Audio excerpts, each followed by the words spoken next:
From every corner of the earth sits glorious architecture. Magnificent structures that allegedly have no connection, yet very similar designs. This style of architecture, riddled with elegance and purpose, can be found in your neighborhood or in the middle of nowhere. And when you walk in, you are overwhelmed with a vibrant feeling of serenity, a feeling that modern-day architecture does not provide. The concept of a timeline that once existed, where structures were created with a completely different purpose. Yet, when we take a look back at who they told us built these structures, considering the timeline and the lack of technology, the story begins to crumble. And that story was taught to us all during a time when we were too young to question it. But when you shine an unbiased light upon the history books, you'll quickly uncover the lies of his story. But even before Rockefeller and his goons started the Board of Education, they already had our ancestors, and anyone who questioned their narrative would soon find themselves an unwilling resident of the original indoctrination camps. And where did they come from? Where did we all come from? If knowledge is truly power, then maintaining such power must rely on the absence of knowledge. Are you aware that every major city in America experienced a great fire? Candle fires that turned stone to dust, leaving behind a crime scene that resembles a war zone. Let's take a giant step back. Perform our own investigations. Question the history that was written by these victors. With a growing nationwide lack of trust for our leaders, it's time to discover the extent of the deceit and where the lie truly began. What's being kept from us is huge. And you're talking earlier about the architecture. I really like to encourage people to do their research in their own communities, because you really do not have to go far to start chipping away at what they've told us and ask yourself a question: is this even possible? Is it possible that X building was built in the 1890s? And they're giving us timelines of like a year. It was built in a year. They want us to believe we didn't have the technology, that we were low tech, and yet we're building all of these amazing structures. This disparity between what the narrative says and what's actually there. You have places, cities in America that look as though they were constructed in medieval Europe, when nothing was here and people showed up and just got started building, from what we're told. One would assume that they would build with the means that were available to them. Wood, nails if they were lucky. What we get is this narrative that people were showing up and really making do with what they had. What we learn about in school is there was nothing here. This land was free for the taking. The only inhabitants were wild Indians, and we built everything here. Everything you see in this country, in North America, because we're talking about Canada too, was built by us. After we got here, nothing here. They had to change the narrative. They had to destroy the evidence. They had to come up with an explanation for who built this, why they built it, when they built it. And they had to do that for a lot of buildings. We are told that during the 1800s, the consensus of North America was low, extremely low, too low to justify the infrastructure within the timelines they've provided, too low to have the experience or knowledge on crafting these glorious buildings. They're the most exquisite buildings I've ever seen, and there was only a population of a few thousand people at that time. And then I'm looking, and there's mud roads and wooden sidewalks. And then I'm looking at this building that is just, it could be out of Paris or Prague. It's not computing. And so I'm realizing there again, there's a whole bunch of stories that have to be dug into, rethought, reconsidered, and in some cases completely discarded. We no longer build like that. How does that happen in a realistic timeline? Wouldn't you be progressing year after year to have incredible buildings? Today, we would be building massive pyramids, massive courthouses that last forever. Instead, We have the complete opposite. And they're very cheap. The tools have upgraded supposedly, yet our construction has gotten worse. It's completely backwards. There's evidence of a worldwide culture that existed in the not too distant past, and the evidence is everywhere. It's an interesting thing because, like, I've spent a lot of my life looking into ancient history and traveling around the world searching into the past, and it isn't until recently that I realised that it's actually, I don't have to travel to Egypt or anywhere. It's all right there in Sydney and in London and in San Francisco, and it's all around the world. And once you see it, you can't unsee it. All you got to do is look at the civilization you're living in with the right type of eyes, and you're sort of looking around your city and you're going, well, hang on, what's this building doing here? And why is there a building just like that in the Philippines? Why is there one in Japan? Apparently Japan's borders were closed, weren't they?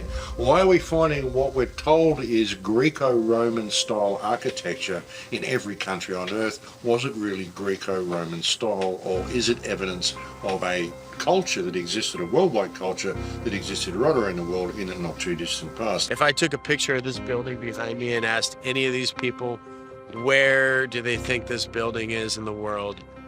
I guarantee you most of them would say Rome or Europe somewhere. But no, it's right here in San Francisco. We have buildings like this all over the country, and they want us to believe that they were built in the early 1900s or the late 1800s with horse and buggy. And there's just no way that's true. These buildings were built by the prior civilization, master builders, the old world order. This is the architecture I'm talking about.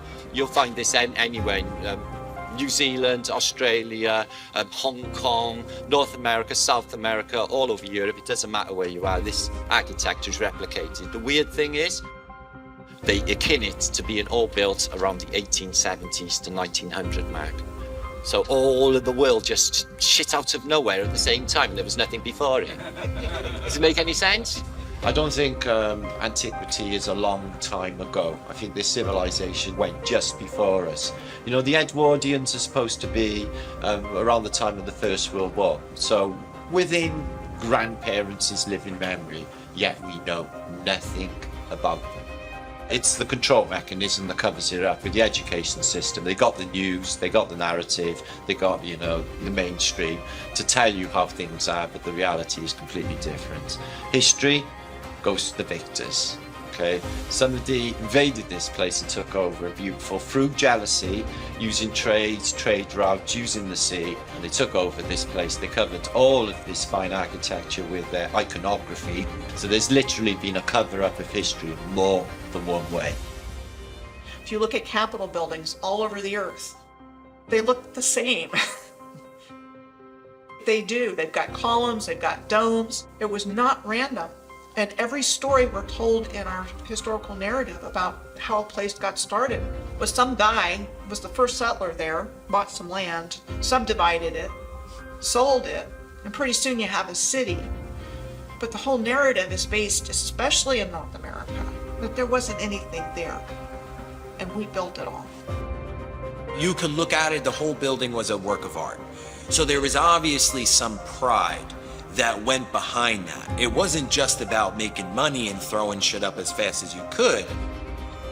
It was about building with a purpose, and that there was symbolism behind these things. They built them to last. They built them with a certain level of artistry and attention to detail and customization. You see, now you'll go through a neighborhood and every home looks the same. This neighborhood, perfect example. But everything had its own identity, and it was steeped in customization and ornate attention to detail. We don't get that now. You don't get that now. Even when you look at the beauty of the buildings from that Tartarian era, if people were actually paying for labour, and you had to get carpenters in there, no, you'd never build buildings like that if you're working by an hourly rate. You'd just be getting it functional. People used to build that stuff because they love to build, because beauty is actually a function. Beauty is actually a function of a creation. When you're living in a world of beauty, your soul expands, and it's expansive. You can create. You can become all that you can be. And if you can become all that you can be, you sure as hell don't need rulers. So that's why they don't want you to know about any of this sort of stuff. Now, I know we're at the pinnacle of our civilization now. This is the best it gets. The best we've ever done. Look at the quality of these walls. Hey, fuck that Gothic shit. Look at this. You know? I mean, yeah. When I was like 8 years old, I started researching the pyramids and stuff because no one knew how they were built, you know? So I started looking into ancient history. And as I said, I'd spent most of my life traveling around the world looking at all these ancient sites, and then suddenly you see this civilization that's right there under your nose. It's been there the whole time in all of our Western cities. They covered everything up. It wasn't just inserting the Dark Ages, they changed everything.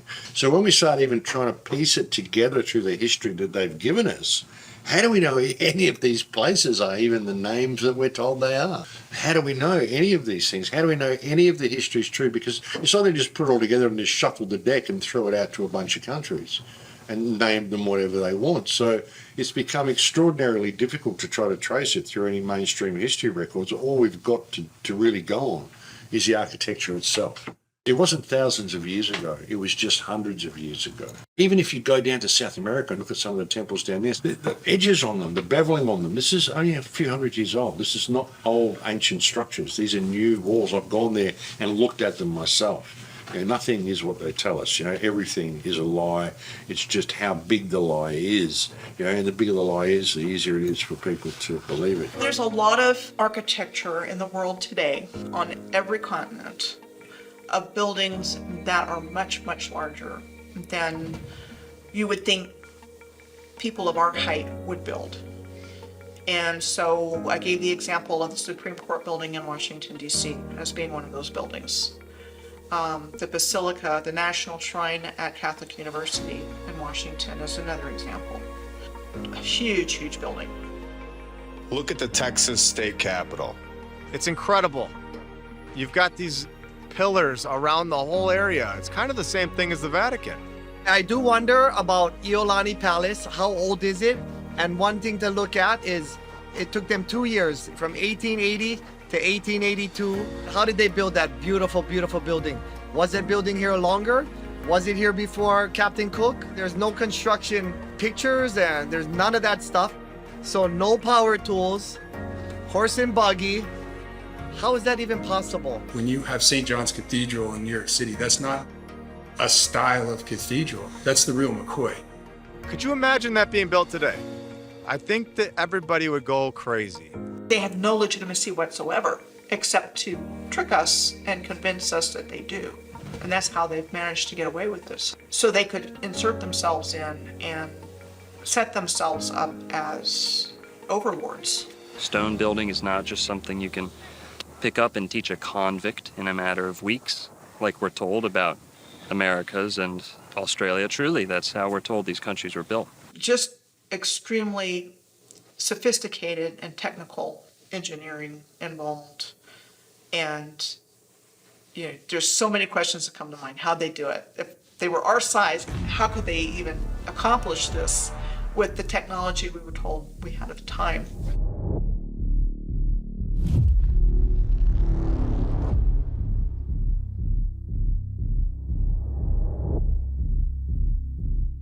You'll find many of the banks, post offices, government centers, especially 100 years ago, were facilitated in these large, glorious stone structures.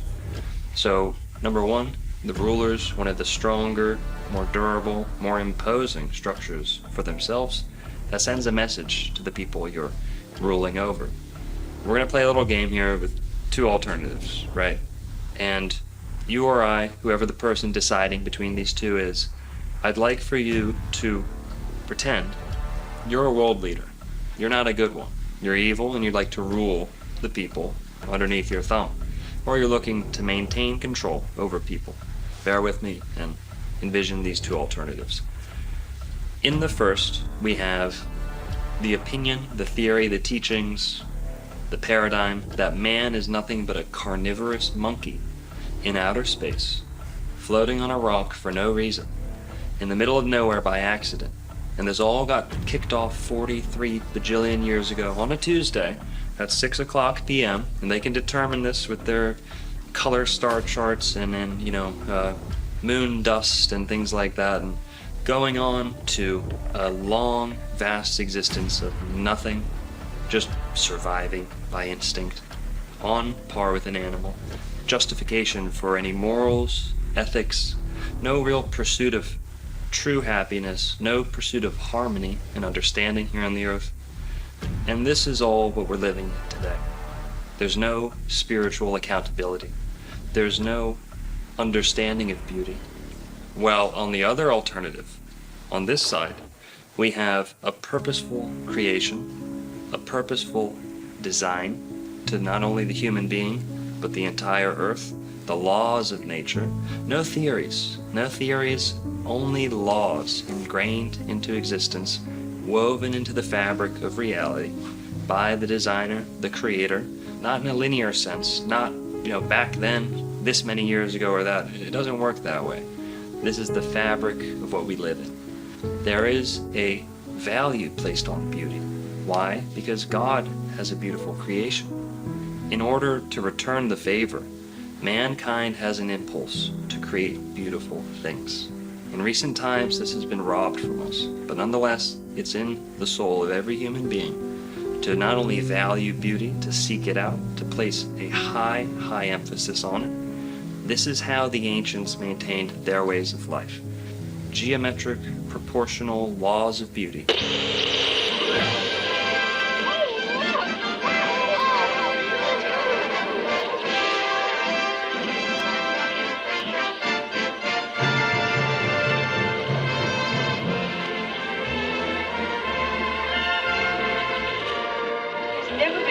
Like it in the whole world. It's right in our own hometown. Grandpa, they'll never tear it down, will they? Well, they'd better not. Well, they didn't tear all of them down. Not that they put them up in the first place. The World's Fairs showcase many of our ancient structures in their grandest form. Yet, we are sold the story that these are alleged temporary buildings, all being built in record-breaking time for the purpose of a worldly gathering, a gathering to showcase new technology, or perhaps just taking credit for the old. With so many lights on display, one would only assume that power plants and electrical resources such as wiring and even electricians were widely available. However, during this time period, that wasn't the case at all. Therefore, how were these vast areas in the late 1800s able to light the evening sky, like a modern-day theme park?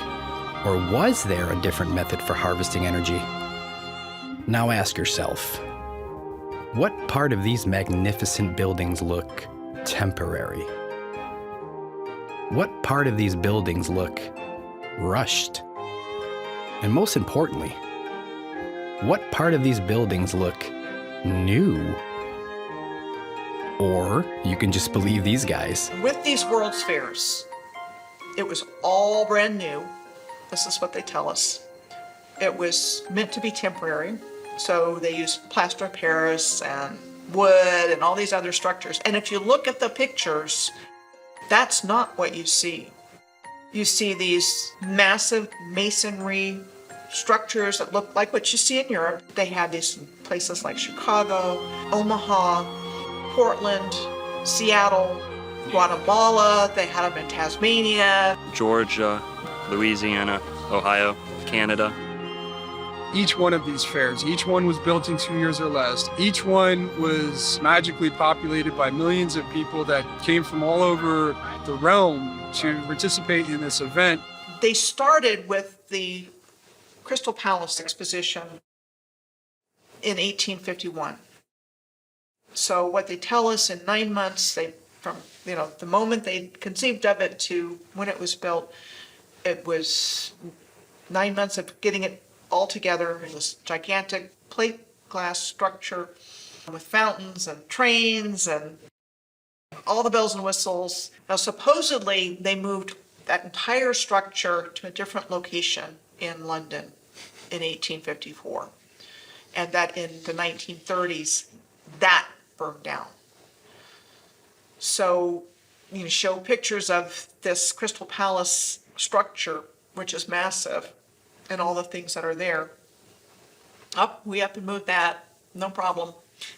Oops, it burned down, which is typically what happened to a lot of these World's Fair structures.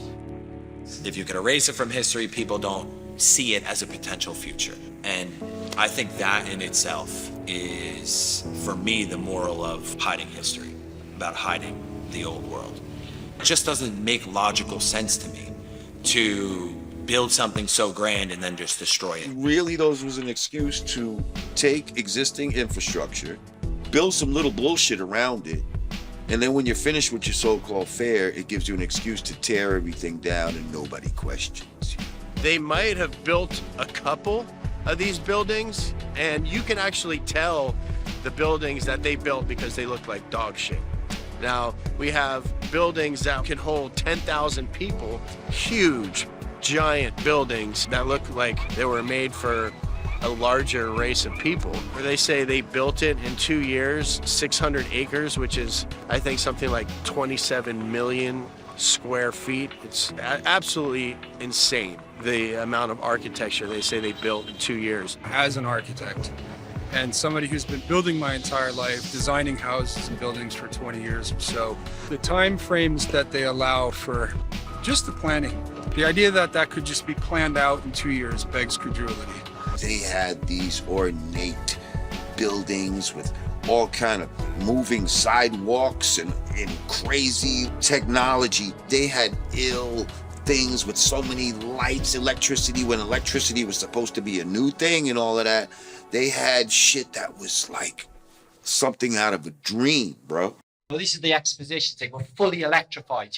You know, some of these examples, they're electrified before electric was a thing. You know, the first electrified city was supposed to be Buffalo. First electrified building was supposed to be 𝑗𝑃 Morgan's in New York, all attributed to Edison. But these things, you know, some of them 1890s, fully electric, and it would have been free energy. They didn't have massive plants to generate electricity. The first one in America was in 1876, and that was the Centennial World's Fair in Philadelphia. The one in 1901 in Buffalo was a major one. The 1904 in St. Louis was the Louisiana Purchase, and then the Lewis and Clark was in Portland the following year. If you define the word exposition, it's telling a story. It's setting the stage, the narration. So these World's Fairs were used as, this is the narrative that we want people to believe and go home with. The World Fairs served to get people with the new program. They said, trains, incubator babies, this is the new norm. Fast forwarding people into the modern industrial age. Everyone's wearing the same beaver hats. Everyone's wearing the same three-piece suit. You know, it seemed like individuality had ceased to exist. The World's Fairs served the purpose of indoctrinating. The World Columbian Exposition was one of the most superb. In Chicago, Illinois, formerly known as 𝘋𝘰𝘯'𝘵, had some of the most beautiful stone masonry in the world. The area was nicknamed the White City, as each building was strategically painted bright white in an attempt to hide the inevitable aging of the structural entity. The mainstream narrative would lead you to believe that these megastructures were designed by the most educated and experienced architects. Right? The architect, he didn't have any formal training. What on earth would give you that idea? Isn't that what the website said, right? Your website. Your website said that the architect of this building has no formal training. That's... Here. I find that implausible. This is your website. We all do. That's why. I'm not sure if there were even any schools of architecture back then. How did they know how to do this then? That's what we're asking. This is not built for dinosaurs, the Field Museum. It was built for something else. It's not to show off the fake dinosaur bones. It was for something else. When you walk inside, you can see the doors are much bigger than the size we are. It's nothing like what we build today. The Museum of Science and Industry, which was the arts building, the fine arts building. And they make the argument that that was a temporary building like all the others, and the public liked it so much that they rallied to save it. So what they did is they went and rebuilt it out of granite and marble and copper and all the permanent materials that we see now. I think these are children's stories that they give us. I don't understand at all how serious-minded people can accept the story that says this building was built exactly as we see it now, but with temporary materials. And then because we liked it, it got rebuilt out of granite and marble and copper and glass. To me, that defies explanation and is much more of a fanciful tale than the idea that that building was already there and was repurposed for a fair. This one connects to the 𝘋𝘰𝘯'𝘵, I guarantee it, and it connects to a lot more buildings around this area. And it's not just here, it's in every single city in the world. You know we on top of water. We're on water. We on water. So we on top of water. You go in the basement, you will hit the water, hit the wall, and then sometimes when it rains, because the sewer be flooded sometimes, the water come in the basement, flood the whole basement. Oh my God. Thoughts on that? That's exactly what we're talking about. Before we leave it, press them on that. What do you got on that? Okay, so there's massive tunnel systems throughout all of these buildings everywhere in the world. Yeah. So you're telling us right now that there's tunnels. Basically, there's a basement here. This building is much bigger than we can see on the ground surface. It's a basement. It's a basement here. When the wall you hit, when you go in the basement, we do rounds. What we call our rounds called the ground level, and then we got upper level. So when we go downstairs to certain hallways, you will hear water hitting the walls. Wow. You have seen the tunnel systems on any of these buildings? According to the information gathered from my grandfather, who got here in Chicago in 1969, well, before that, as far as for what we have here from the museum we're in now, from the Field Museum to the 𝘋𝘰𝘯'𝘵 to Soldier Field, there are the pathways underneath that are all connected. It's like if you go to McCormick Place, if you go, they got the little tunnels over there too, because they be flooding over there too. Really? Yeah. So it's connected, you think? Yeah. So this whole campus, the whole campus is connected. And it's tunnels. I was told there's tunnels, you know what I'm saying? It's like the tunnels along the lake that you can go down in, and then it leads you into like a little path. But you know, I heard that from somebody that he was working for 43 years. Really? Been here for 43 years. He been here for 43 years. He retired, I want to say like last week sometime. Have you ever been in them? No, sir. They won't allow access to the public. Okay. And then they only allow access to very, very few of their actual workers here. So you think that dirt in that picture downstairs, you think the dirt is actually there and we put it there to cover up this building, to make it look like it's not as big as it really is? That's a good one. That's a good one. I feel like we did though. I feel like he made the picture to fake like, I feel like the building was here already. What do you tell your child when you're coming to a new location and they're asking you questions and you have no answers? You will start to create so that way you have a way to answer those questions, or your child will grow up with no answers and forever seeking. So now we're here to give answers. There you go. When they say that these buildings were temporary, what they're basically suggesting is that it's a full-scale model. That is going to be occupied by thousands and hundreds of thousands of people that are coming in and out of these fairs, where they're going to hold together through brutal winters, through hurricanes, through potential earthquakes, with hundreds and thousands of people occupying these spaces. The liability on that alone would have shut the whole endeavor down from the beginning. It wouldn't have been permitted. It's not the kind of thing that's permissible when you're talking about the building trades, when you're talking about a public facility where you're going to be bringing so many people. Now, this takes a huge infrastructure, and it takes a huge amount of people to do something like this. When you see these ridiculous construction photos where it's like popsicle sticks, clear manipulation. All right, so right here you can see they just put the scaffolding up, just like they've done in the past in the original pictures of the construction. Yeah, and they're doing it right now. How hard would it be to just make it black and white and then make it look like they're doing some construction right now? NASA's not the only company to fake a photo, guys. With a lot of these old, glorious buildings, regardless of where they are, you'll find supposed, alleged construction photos. Now, many of these will show simply scaffolding around an already constructed building. If you take an old cathedral and put scaffolding around it, and you're the first person ever to have that cathedral photographed, well, you are ripe to make a case for yourself that you may have built that to begin with, whereas you may have just been renovating that cathedral, repainting it, fixing it, old, primitive photo manipulation techniques. Wooden sidewalks and mud roads. You have to be able to bring all the stone and brick and glass and copper and all the component parts. You have to be able to bring that to the site.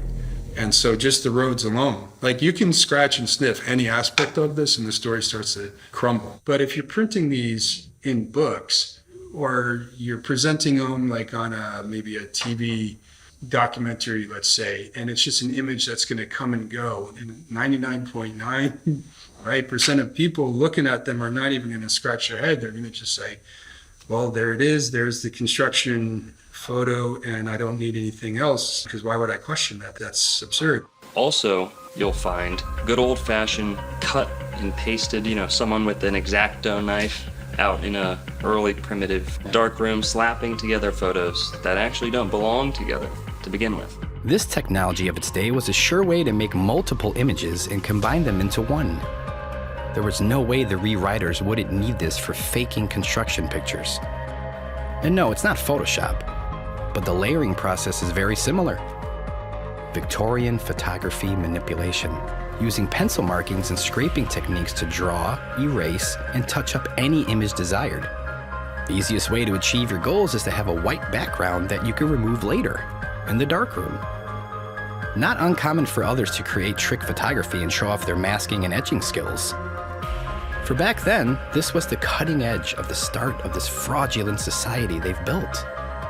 They take an already completed building and they whitewash the skies. They call it vanilla skies. They'll blotch out the sky and cut away from what they want to leave in the photo. They can cut away what was there and replace it with a gray or white vanilla colored sky. Vanilla sky, where the background is cut out and you can see the crop marks. You can zoom in and see where the edge of the building there's a little bit of a blurry edge.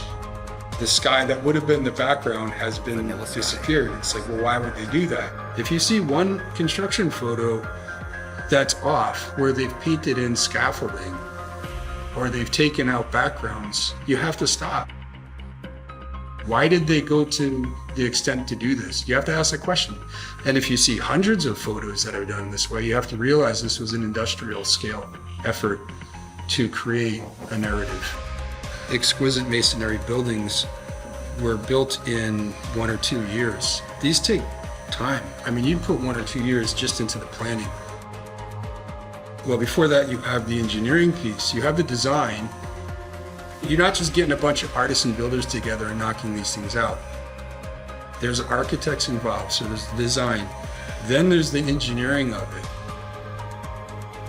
All of this takes time. These buildings are years in the making. And especially when you're crafting every single corner of it, like what we're seeing every doorknob, every cornice over a window is celebrated. And this is why the architecture is so beautiful. It's an architecture of celebration. You have to ask yourself this. Why is there such a lack of construction photos from the inside of the buildings? The outside's incredible, but the inside is built like a palace. There's such a lack of photos from the inside of these buildings, and they're incredible. When you had the 𝘋𝘰𝘯'𝘵 building in Chicago that took 14 years, and then you come back and you look at the one before that, the Federal building, built in 7 years. How is that possible? They're not gonna be able to bring these things all the way up to the top, get these people that have no training, and actually create this amazing thing that lasts forever. In a timeline where they tell you they were riding around on horses and wagons, where this should not be accepted. It's just not going to happen in the amount of time that they're telling us. We know people cook the books in other areas. We know people have manipulated photos for the sake of deceiving people, just like NASA does. This isn't a new thing. It's an old thing, but it's still being done today. You find photo manipulation. Now, CGI, the techniques have developed substantially. But back then, they thought they were at the cutting edge. They didn't think that they would be caught on to. Or maybe they didn't care. Like, by the time they figure this shit out, who cares? We'll be long gone, and who cares? They have their stories. Everything has something to explain it. within the last 100 to 200 years. I even called the Illinois State Archives building, and they didn't have information on their own courthouse that's located within 1 mile of itself.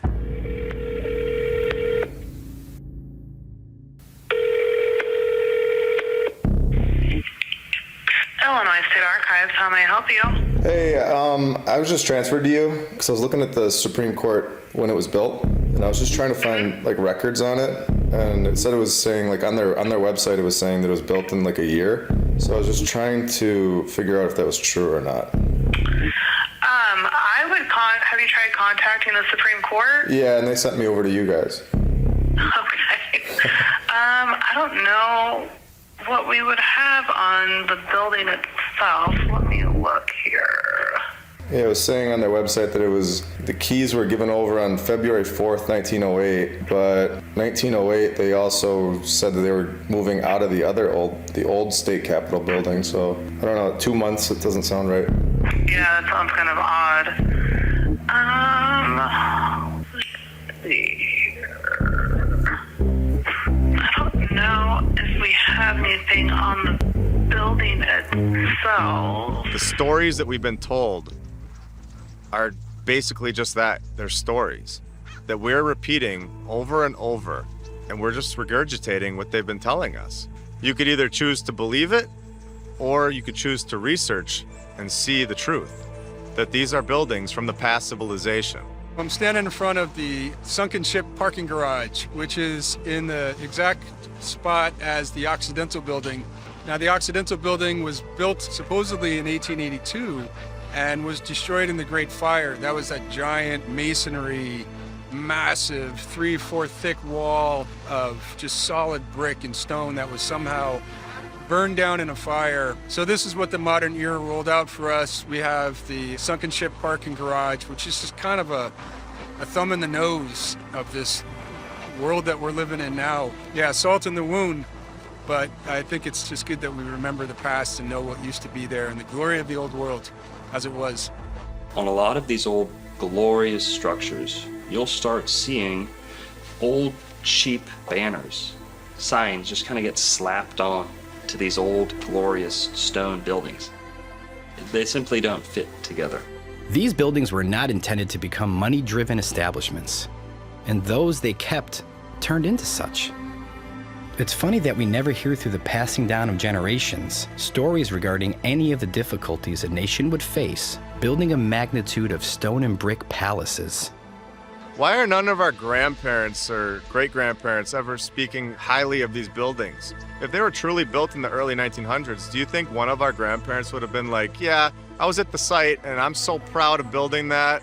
Or my friend, I knew somebody and he was over there building that building? Not one time. Does that sound odd? In order to build some of these buildings in a year, you'd have to have hundreds of people, like daily, sleeping there. You'd have to have people with houses located on site because they got their horse in their wagon. Are they traveling home at night? Where are these horses staying during the day when they're building these buildings? And it's just, the story doesn't add up. If it was really truly built, like they say, then there would be so much proof. And sorry, but saying that a photo wasn't available or hard to take back then, that's not gonna cut it. You've taken a photo before. Why couldn't you take another one? They transported all these materials from hundreds of miles away, and it got there perfectly. There was never an issue. It just isn't logically possible. As an architect of 20 years, I have a pretty good understanding of how materials react to the elements over time. Modern infrastructure of Seattle is at best 140 years old. There's no room in that narrative for a building to be showing the type of weathering that we're seeing beyond. So just to me, that one building alone is further evidence that this city was here for a long time. To me, it's been there for centuries. I would give this building 300 years. I like to look at a building as telling its own story. I'd like to say that stones don't lie. Stones are always going to tell you the truth. And if you look at it through that lens and you let it tell its own story, then something else emerges entirely. There are blocks, stones used in some of the constructions of places like Machu Picchu, even St. Augustine, Florida, just sitting there, a hewn stone that no amount of men could have dragged. It would have taken something larger, something more technologically assisted. That is, of course, unless we're talking about people of substantial size. In many ancient books all over the world, they speak of giants that existed and alongside what we would call regular-sized people now. People who were larger might have had an easier time hauling, hewing, placing, arranging stones of this size that we see in the megaliths of the Americas, that we see in the megaliths of the whole world, may have been the result of giants.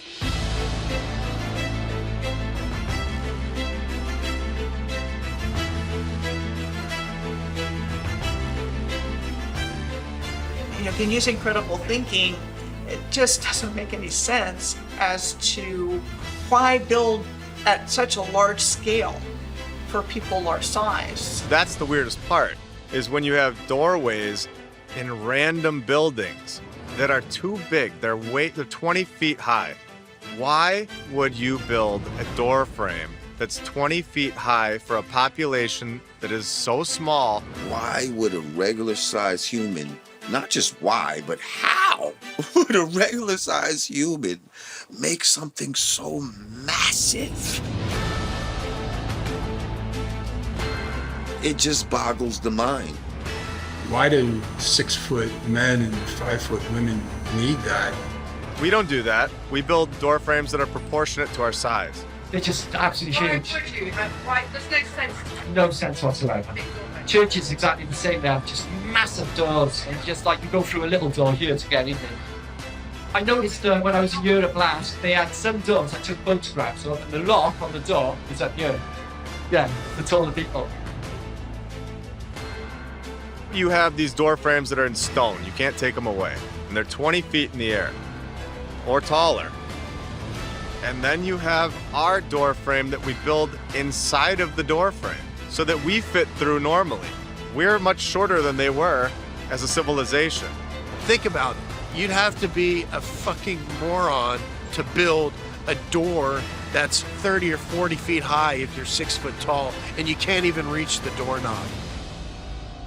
Across this plain, we find much evidence, abounding evidence of giants, not only in the major city centers of this world, but in the burial mounds and ancient ruins of the old world.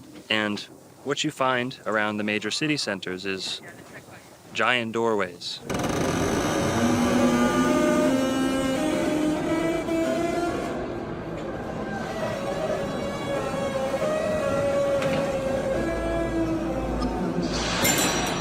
We had giant books.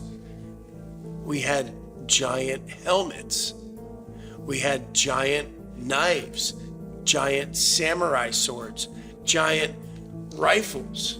We had giant shoes. We had giant crowns. We had giant typewriters, giant bells.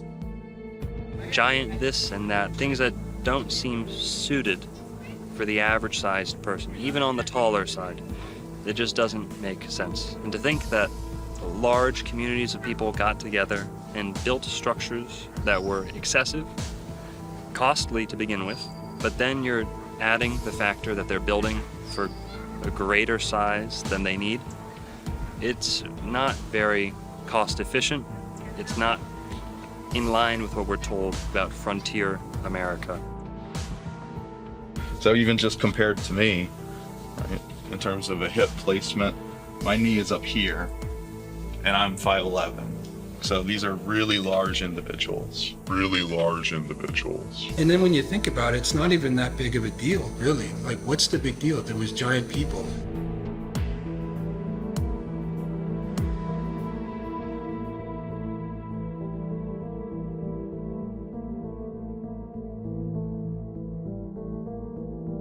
I mean, I've seen some of the unearthings of skeletons of giants and all this type of shit. Like, and what's so funny is, you know, people will dismiss giants even though there's a myriad of evidence to, it, at the very least, suggest that they existed, right? but there's nothing that would even suggest that dinosaurs fucking existed. And y'all motherfuckers believe in them, okay? If you were to find giant bones like that. Oh, give me that. That's yeah. That's the femur of a velociraptor. Get the fuck out of here. This is bullshit. The Smithsonian Institute has the bones. They've found this at 𝘋𝘰𝘯. And there are articles saying that they took these bones from St. Louis area and put them in the Smithsonian Institute. They're not telling us that they have them, when really we know they're either in the basement or they destroyed them or threw them away. There's so many news articles from the 1800s and the early 1900s of them destroying or disposing of these bones into the ocean. They had to cover it up. There's no room for giants in their new world, and they have to lie to us about it. They had to write the storybooks telling us that we came from monkeys. I think everything was bigger. I think everything was much bigger. I think there was more oxygen in the air. The trees were much bigger. The places were much bigger. They were better. They had all the technology. These people may have left or may have been killed off. My opinion is that they went for more land. I don't think they're allowed to be here. I think this is all an operation to repopulate this place and to be controlled by the leaders, so-called leaders.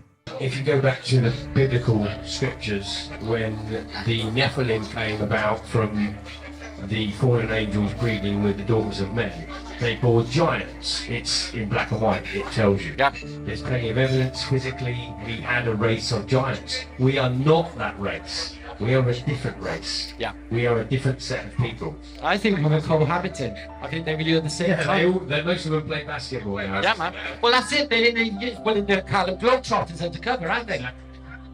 Talk of the Nephilim going into, having sex with regular people and creating some sort of mutants and all of this type of shit. Training Shaq's grandpa. Yeah. You're right. Big ass tall. Yao Ming's grandpa.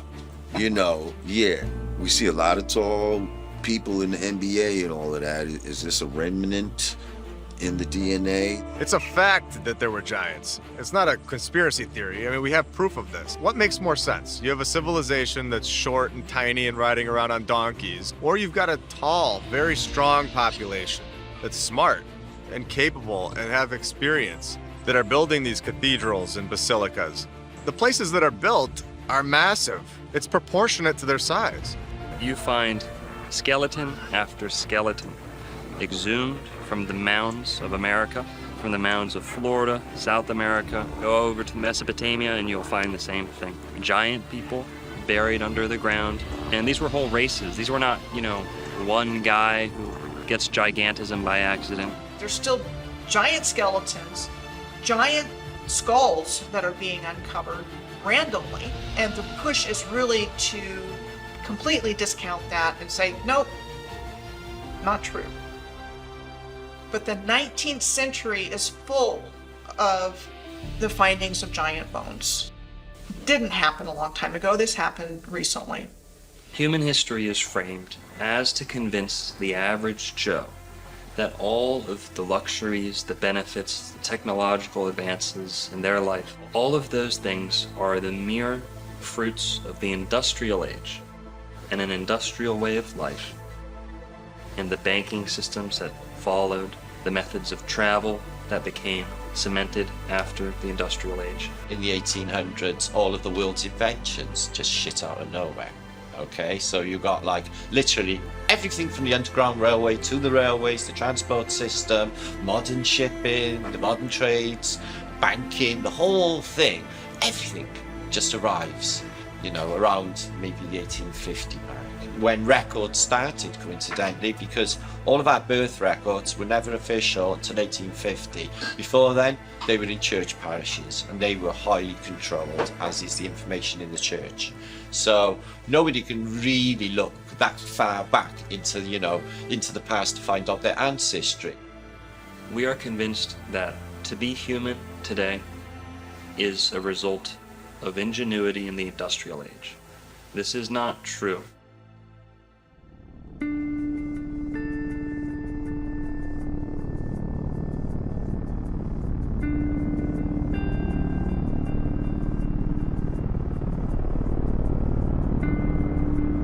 Another element of history they've conveniently helped you forget about. A luxurious form of travel that was promptly removed from our skies. Airships are the oldest form of air travel. They're the most time-tested. Now, they've been taken out of circulation. A lot of people have the false misconception that if you were traveling on an airship, you would be confined to the little cabins that were suspended from the bottom. You know, like the pilot's cockpit. You'd probably feel a little iffy about those coming down, being on the bottom of the ship. It's coming down, you look like you're gonna get smushed. Well, that big blimp is not just a balloon. In many, many airships of the old world, you had access into that large cavity of the blimp. And there were restaurants, there were bars, there were dance halls, things like this. This is all a matter of fact. Why would they build such a big thing and not put anything inside? So it's basically like a cruise, but a comfortable cruise where, you know, you're not sitting in the bottom part of the airship where they normally show you on a blimp. You're sitting in the airship. It's a beautiful place. A beautiful, easy, graceful method of travel, flush down the drains. They're actually safer than airplanes. And what we had was a mass media event in the form of the Hindenburg, which actually scared most of the world's population away from ever getting in an airship again.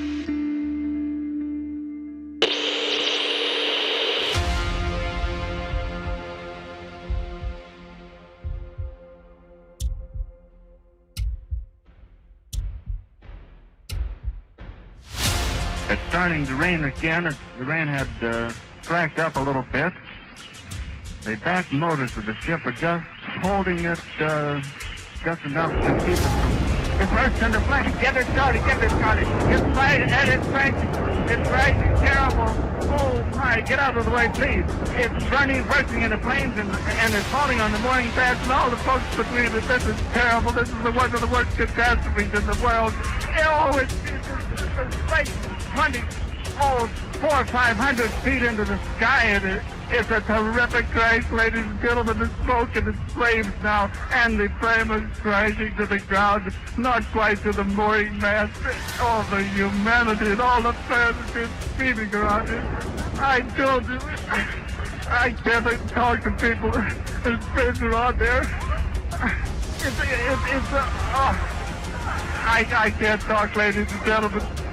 Honest, it's just laying down massive smoking wreckage. And everybody can't hardly breathe and talk and screaming. Lady, I'm sorry. I can hardly breathe. I'm going to step inside while I cannot see it. Darling, that's terrible. Listen, folks, I'm going to have to stop for a minute because I've lost the voice. This is the worst thing I've ever witnessed. Oh no, can't do this. They're dangerous. With the footage of the flaming Hindenburg, you know, falling out of the sky. Nope, no more airships.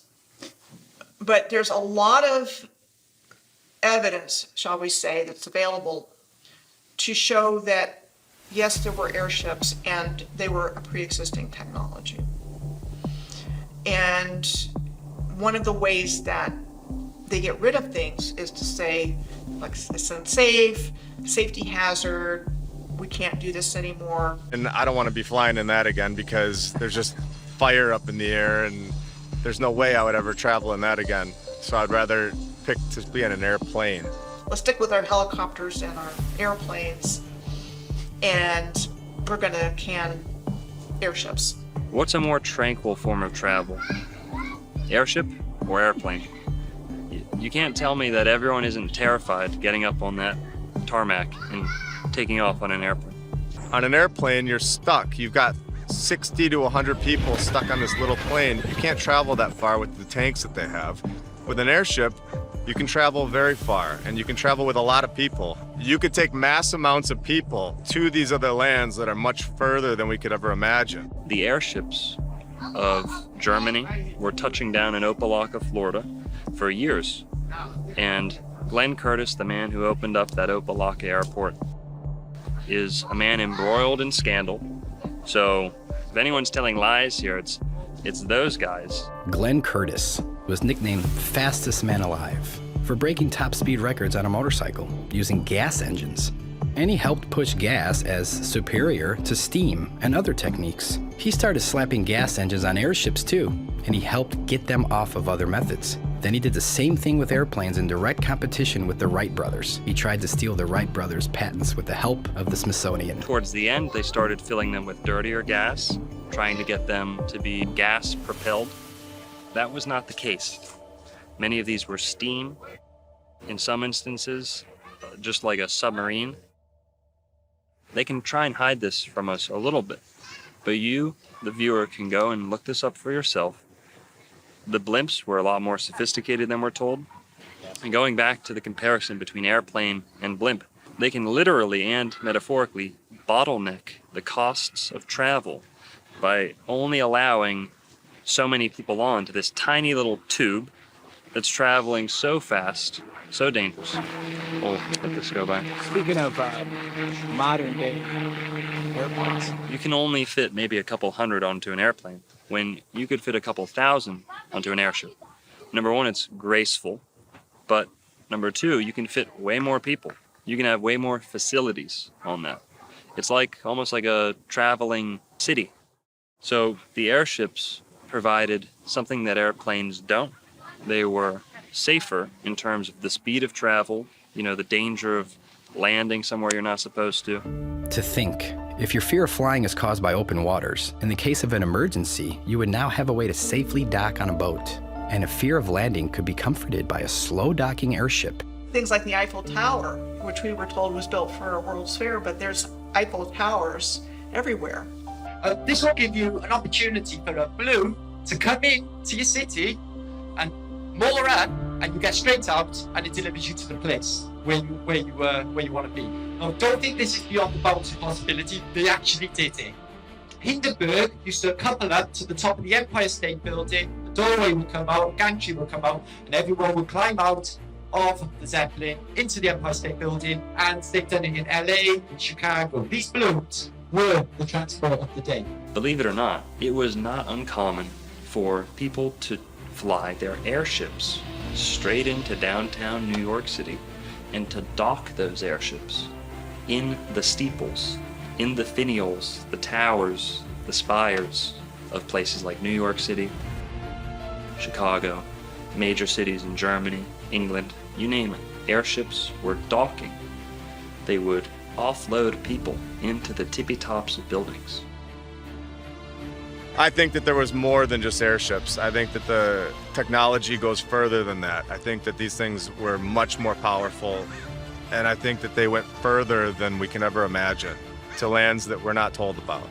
Behind the scenes, they are still making these, but we wouldn't have access for making our own. If you wanted to build an airship today, you can't, because NASA owns 99% of the helium. The tech back then was possibly even more than what we have now.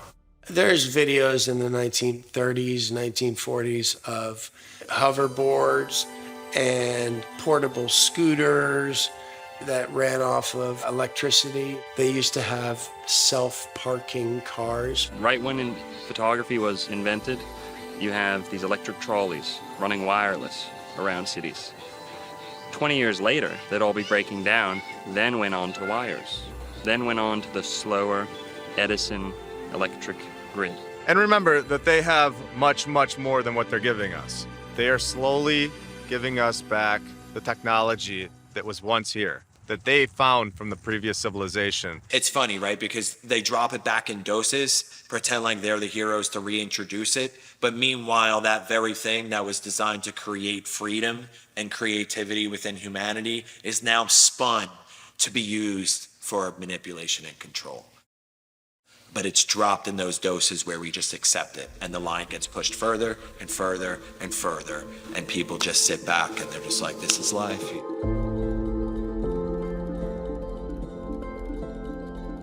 Wireless energy, powered by the ether, existed way before big oil. We all know how dirty the oil companies are, but to think about the things we could have if they never existed. An oil refining process was invented in 1854 by somebody in Pittsburgh. By 1870, John Rockefeller and Henry Flagler established the Standard Oil Company. And so it was like they needed to get a replacement energy source as quickly as possible. And they got it from this mining of resources.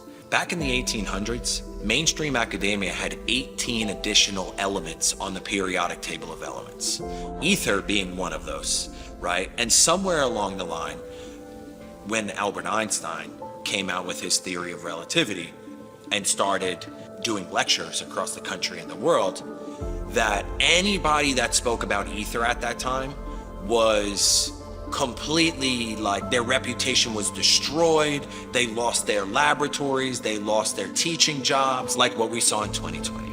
A lot of times they'll leave the breadcrumbs. A lot of times the truth is in plain sight. So with that, Benjamin Franklin sending up the key on the kite, that's essentially you, the average American, sending up their drone with a copper wire and harvesting electricity straight from the ether. I think that the ancients understood very well that the ether is real and that there's ways of channeling atmospheric energy, earth energy, and I think that they built their buildings with this in mind. If we had access to free energy, I mean, imagine if you could just walk into the forest anywhere you want, and you could just put up a little device and a resonator, and you could build yourself a castle and just do it, levitate stones, and just create a kingdom. Well, that's not very good for Joe Biden. How's he going to tax you? How's FEMA going to work with you in that situation? And that's why it's so dangerous to them. That doesn't work when you're introducing an electric system that is dependent upon a power source, a bunch of wires, meters, and your output that you're having to pay for, where you become dependent on a system of scarcity. This old way of doing things was based upon a system of abundance and plenty, because there's no end of the energy that's all around us all the time. There's another way of doing things. We don't have to live in this way of constant crisis because of constant scarcity. We can break through it, and I think that we're on the verge of rediscovering this knowledge at a very curious time where the old system is actually falling apart. Everyone knew there was an ether. Most buildings were constructed in that manner until they came in and started destroying things and indoctrinating us. You go through and you start finding these correlations, you start finding how the free energy worked, what the power stations were, how all these places have got these certain buildings and fountains and certain copper top roofings and all the stuff for landing sites, for flying machines, and you start to see that all of this stuff is way too similar all around the world for there have not to been a single culture. Many times these towers held old world technologies, such as bells, which would send out resonant frequencies into the community beyond. So many photos of bells being rounded up all over Europe. We're living in a time where we're waking up to what we so recently had. The pipe organ is a healing machine. That's why it was integral to the construction of ancient Gothic cathedrals. The organ was the centerpiece of the church, of the cathedral. Now, around the building, up, down, around, beneath, you had pipes and essentially speakers blasting this music into the cathedral. They placed these beautiful organs under these stained glass windows, which were treated with lead and specific properties. And these, they work like car speakers. They augment the resonance and the sound out into the ether outside.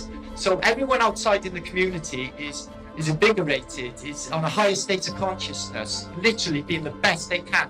And you can see it in the pictures of these people in the day. Everyone is healthy. Anyone who's been around for a full volume, live, authentic pipe organ performance will tell you your bones rattle, your organs start to respond. your hairs on the back of your neck stand up. Walk into a well-made stone cathedral. Hear the pipe organ. Sit there and saturate in the healing frequencies yourself. Cathedrals are something beyond just a center for worship. They are healing machines. And the pipe organ of the cathedral is just one tiny little finger of this whole realm that we're talking about. You've got star forts, which I call a gateway topic because the same structure exists all over the earth, have been given to us as fortifications that were built for these different wars, which made them military targets.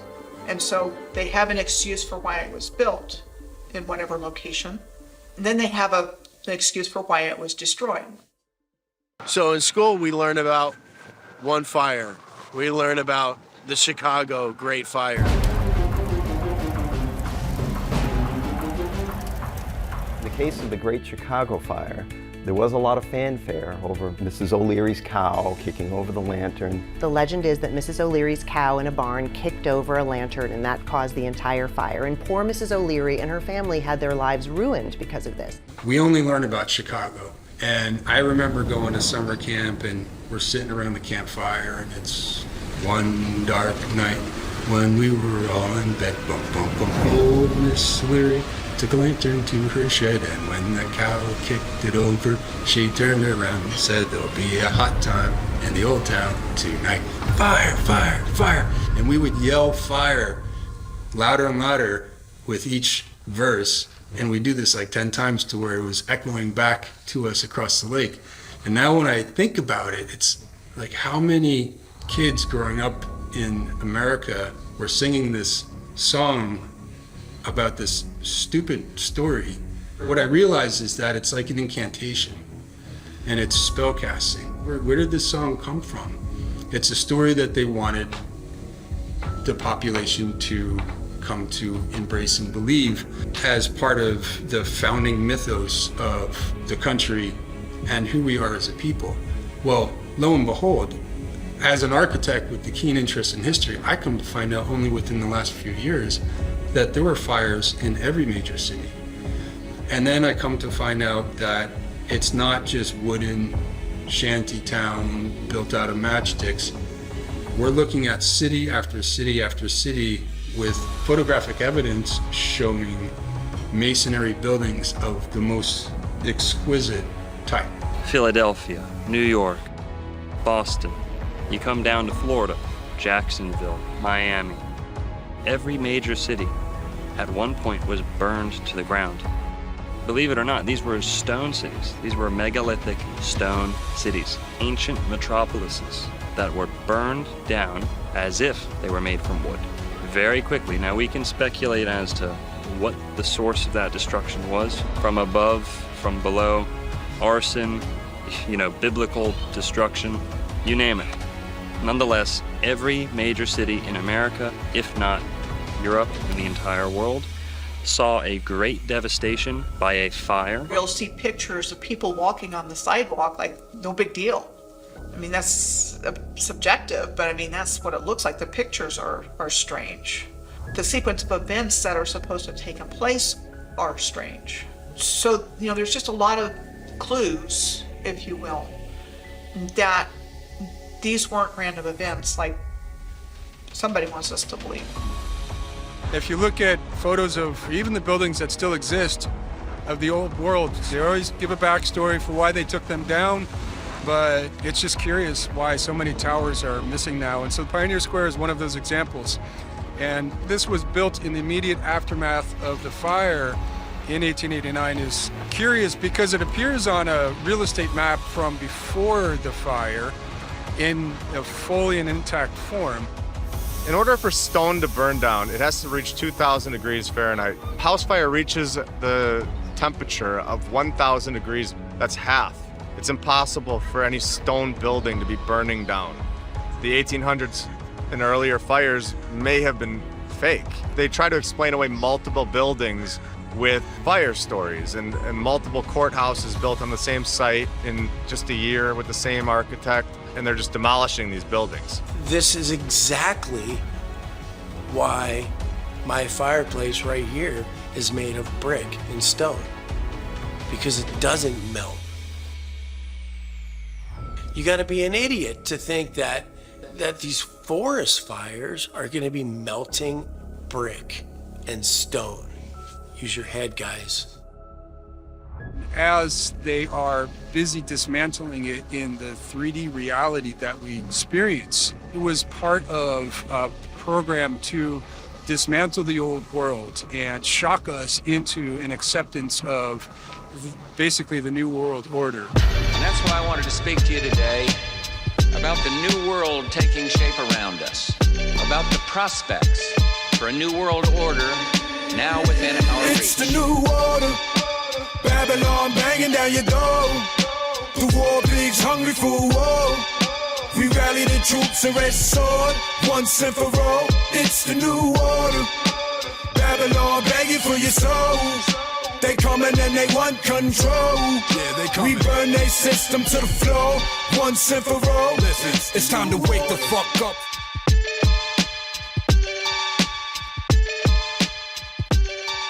So you had what I would call the reset of history according to a very specific narrative. I mean, it didn't change very much. And using the media like they do today to publish it, print it, this is what happened, these are all the details, these are all the people involved, we got it down on record. So again, they're saying, okay, everything was built out of wood, like a Hollywood movie set. Didn't hold up, it caught fire. So we came in and we built all of these beautiful structures to make sure they wouldn't burn down again. And that is told repeatedly. You look at any major city, they suffered this same fate. And I don't think it's a simple matter of, oh, they were just so stupid.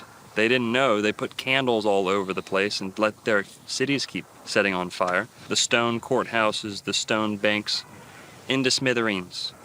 Now in Jacksonville, we actually had a fire where there are first-hand accounts of people who were escaping the fire, and once they thought they had escaped to a safe distance, were watching the fire, because that's what people used to do back then. It wasn't much of a fire department. They just said, well, it's burning, just time to take photos and watch. And what they actually did was they were sitting up on a hill watching Jacksonville burn. They said that things on their persons started spontaneously combusting.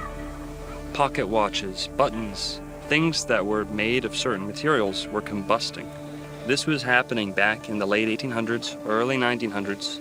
Cities would spontaneously combust with no sufficient cause, no suitable explanation. But they're in a covered carriage. What happens? Materials on their body are still spontaneously combusting, out of nowhere, sparking into flames. Now, how could that be the case if this is a local fire spreading to anything that it touches? These people were hundreds of yards away, if not more, from the fire. There weren't embers falling on them that they couldn't see, because like I said, they were already in the cab. So this is just one instance in Florida, and you can go look up your own city, the closest major city to you, and you'll find this same fate. You look at destruction from World War I, World War II, it looks exactly the same. So these weapons have been around for a long time. The biggest factor to 9/11 was the erasure of evidence. Erasing the evidence of the wrongdoings of the government, the financial institutions, you name it. You had evidence being destroyed. What do they call it? Jewish lightning? For lack of a better word, insurance fraud, destruction of evidence. Those two typically go hand in hand when we're talking about buildings falling down out of thin air.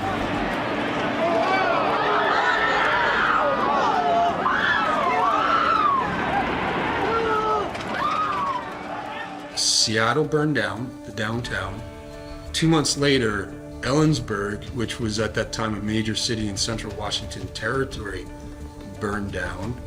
2 months after that, Spokane, which was another major city on the eastern flank of the territory, burned down. And when I discovered that, I just went, hold on a second. Like, there's something else entirely going on in the backstory. It's like they want to get rid of these beautiful structures, and some are still in use, but the ones that are inconvenient to the narrative, they just want gone. And there's also probably a component of the energy grid in all of this as well, because they keep what they can use, they keep what benefits them, and at some point they determine, okay, we don't need that anymore, for whatever the reason. Part of the story of the fires is that the fire chief wasn't in town at the time. He was away on some conference. And so the command structure was broken, so the mayor at the time in Seattle was the one that was calling shots. And he was making decisions that they should go in and make what they call fire breaks between buildings, meaning actually bringing dynamite into buildings and blowing them up. And that's acknowledged. And that's acknowledged in Boston, the Boston fire, in city after city, what's called a tactic to contain fires. And then they often say, well, look back in retrospect, maybe it wasn't the best idea. Well, what was causing these fires and what was causing this type of damage in the first place needs to be examined. So when you have a broken command structure and somebody else is calling the shots, that's really curious to me, because that's the same thing that happened in Lahaina. The wildfires that swept through Maui are the deadliest in U.S. history in more than a century. On social media, people are speculating about what could have caused the fires. One trending theory is that the fires started due to an attack from a directed energy weapon. They're weapons like lasers that use energy fired at the speed of light to damage or destroy targets. According to the U.S. Government Accountability Office, many countries, including the U.S., are researching their use. Yep, they flipped the police chief Pelletier, who was from the Vegas shooting. They made 10 emergency declarations all about Uncle Billy's and all about Banyan Drive and all this stuff. And to believe it or not, the Sunshine Law, where they removed the Sunshine Law or suspended it, it wasn't in these 10 proclamations that they really promoted and really blew up all over the news. It wasn't in any of them. It was in this quiet little Affordable Housing Act on the side. Truly, it does look like only the places they wanted. Safeway didn't get hit. The gas stations didn't get hit. They knew what was going to go where. It's either they did it from the top with the laser energy weapon, like others say, or it came from the bottom. But one thing was crazy is that over 24 hours later, they were still letting the fire burn. The fire was blowing so fast, the wind, it said it moved 1 mile in 10 seconds. Only thing I would think in my head could move 1 mile in 10 seconds. You know, some kind of boom one time, the whole place. With the fires from Maui, I mean, I've got these rows of cars that are just completely burned. Honestly, none of it looks like a fire. It looks like it's been destroyed with like some weapon or something from an angle. Just completely destroyed by a direct energy weapon. Just buildings sliced in half. You have melted cars, you have melted everything. I mean, it just completely looks like a war zone. Send a laser from a directed energy weapon against the community and then step back and say, oh, that was natural, or too bad, so sad. And all those people are left homeless and they don't get any help. And people aren't being allowed to get out of there. When it's happening, they're jumping in the water and poof, and everything looks like, cars are burned out. And people are going, whoa, what's going on here? And they're not getting any answers. And the current administration also has the slogan of Build Back Better, which was the excuse given for these other great fires. Well, everything was wood. So look what we did. We built it back with this solid brick. I think what we're seeing now was never supposed to happen this quickly. I think all of these things were supposed to happen without us even being aware of it. I can only think, why else would you want to do that? It gets rid of everything. There's no fingerprints. There's nothing. It's done. There's nobody to talk. They get rid of all the buildings. What stories is there to tell? His story is what they're going to tell. It's what they did tell us. Distorting a timeline, laced with cover-ups and preventing public awareness of our own cities being destroyed. How powerful are these weapons? And when did they truly originate? So this frog should have turned to ash. It even has some ashes on the bottom. It's kind of gray. And it got a little bit on the edge of some heat, but it didn't contort it or anything. It's just perfectly symmetrical, petrified. And it seems mostly hollow, but the skin is totally solid and intact. There have been a lot of people that have been talking about the subject of meltology. And my take on that and other things is that's part of it, it's not all of it. And what I believe is that there was a directed energy attack on the Earth's grid system that blew out the grids. And that caused swamps, deserts. It caused land to just shear off and fall into the ocean. And that would have caused melted buildings as well. A really good example on top of my head is a place called Red Rocks State Park in California. It looks melted. And there's other examples as well. So my belief is that there was just some massive surge of energy. So that surge of energy could have been from multiple sources and just went through the grid system and just blew everything out. When they came here, this was a destroyed and ruined landscape. And they even use the word ruins to describe things, but they push things far back in the past, like thousands of years or millions of years. And that was so far back, we don't know anything about that. The Earth was terraformed by a highly advanced civilization. And so things we think of as mountains, like the Rocky Mountains and hills, are actually buildings.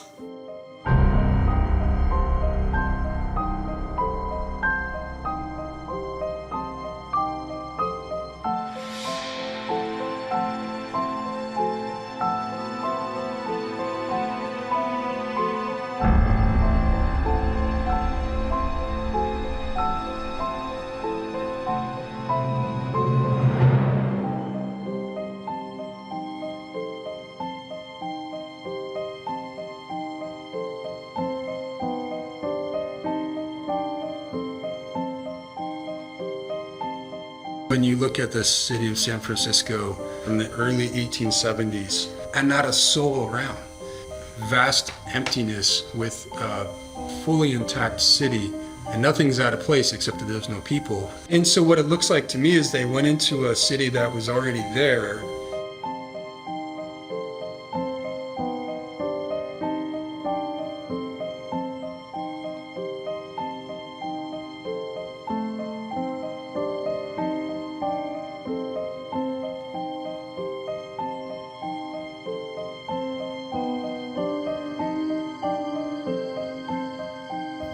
Empty. Nobody around. So odd. Wait, wouldn't the Tower of Jewels be visible somewhere on this map? Remember, from the World's Fair in San Francisco? It shouldn't be, because that was 37 years after this photograph was snapped. Oh, yes, of course. It looks like it's already there.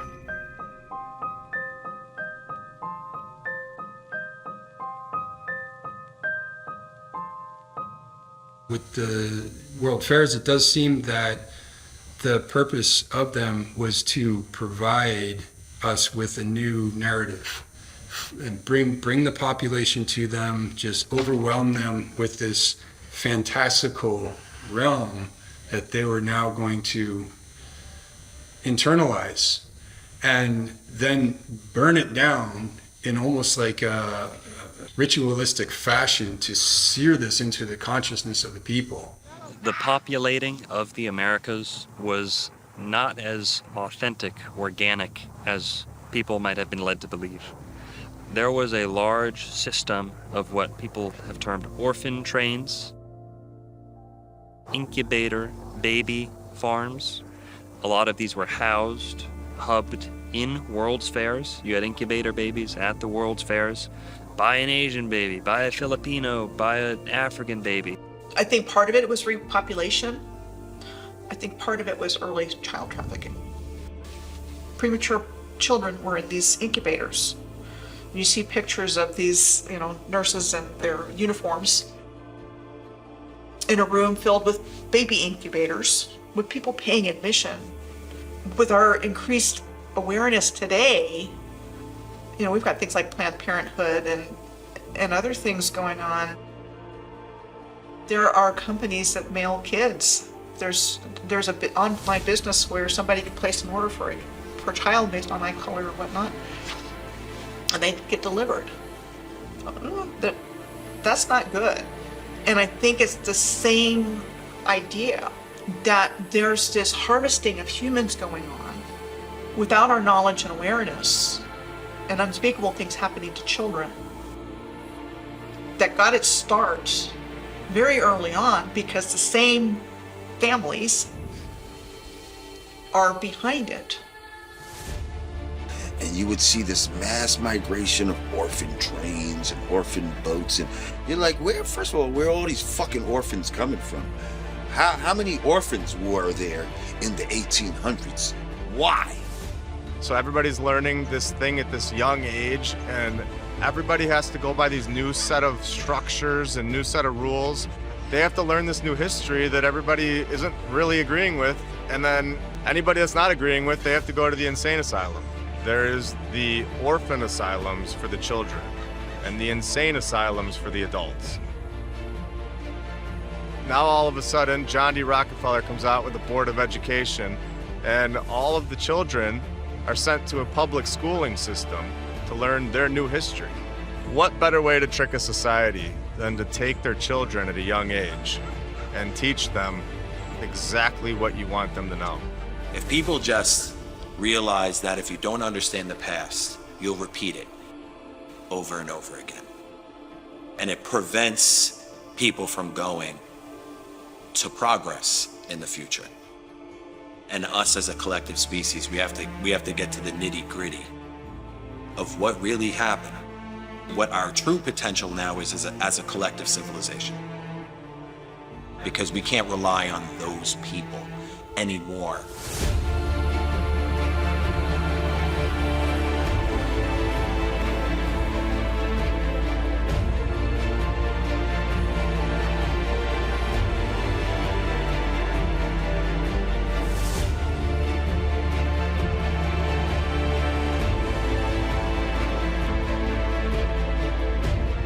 How does any of us know? And I would ask my father this all the time. I would say, Dad, how do you know you have a great grandpa? How do you know? None of us know. It's the truth, Those are things, and people can sit there and say, you guys are off your rockers talking about this stuff, but I mean, look who we're accepting the official story from. All I've ever known my whole life is that we don't know how we got here, and we don't know why, we don't know when. If Americans are sitting there one day and say, I don't know how I got here, I don't know why, and I don't know when, well, then you've been reset.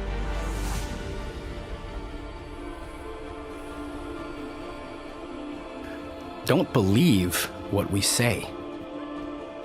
Go out in your own communities and do your own research. There's plenty of buildings that they left for us to examine. Once we can all wake up collectively, then we can come to realize what they have truly done to us.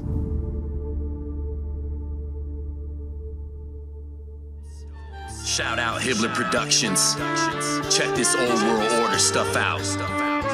Here you go. A true gem. Firm Fam 2024. Sift through the lies of indoctrination. Ancient civilization laid to wasting.